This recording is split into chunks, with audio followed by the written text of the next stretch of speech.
Hi, இன்றைக்கி அசோக் அல்வா எப்படி பண்ணலான்னு பார்க்கலாம். இதோட இன்க்ரீடியன்ட்ஸ்லாம் கொடுத்துருக்கேன், செக் பண்ணிக்கோங்க.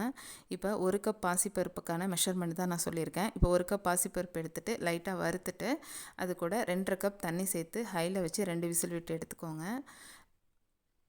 கரெக்டாக 2½ கப் தண்ணி சேருங்க. 2 விசில் விட்டு எடுத்துக்கோங்க. பாருங்கள், நல்லா பருப்பு வெந்துருச்சு. இதுக்கு மேலே விசில் விட்டிங்கன்னா அடியில் தீஞ்சிரும், இல்லாட்டி ஒரு விசில் விட்டிங்கன்னா சரியாக வேகாது. ஸோ அதை பார்த்துக்கோங்க. இப்போ குக்கரில் 1 ஸ்பூன் நெய் விட்டு முந்திரியை ஃப்ரை பண்ணி எடுத்துக்கோங்க. இப்போ இன்னும் கூட 2 ஸ்பூன் நெய் சேர்த்துட்டு நம்ம 3/4 கப் அளவுக்கு கோதுமை மாவு எடுத்துருக்கோம். அதை இப்போ நெய்யில் வறுத்துக்கலாம். மொத்தமாக 3/4 கப் நெய் தேவைப்படும் 1 கப் பாசிப்பருப்புக்கு.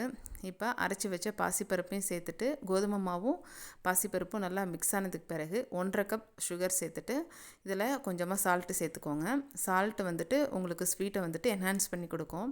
இப்போ கொஞ்சம் நெய் சேர்த்துக்கலாம்.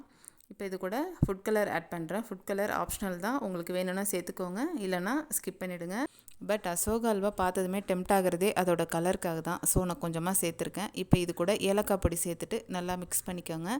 பாத்திரத்தோட ஒட்டாத பதம் வந்ததும் முந்திரி பருப்பு சேர்த்துட்டு நல்லா மிக்ஸ் பண்ணிவிட்டு ஹாட்டாக சர்வ் பண்ணுங்கள்.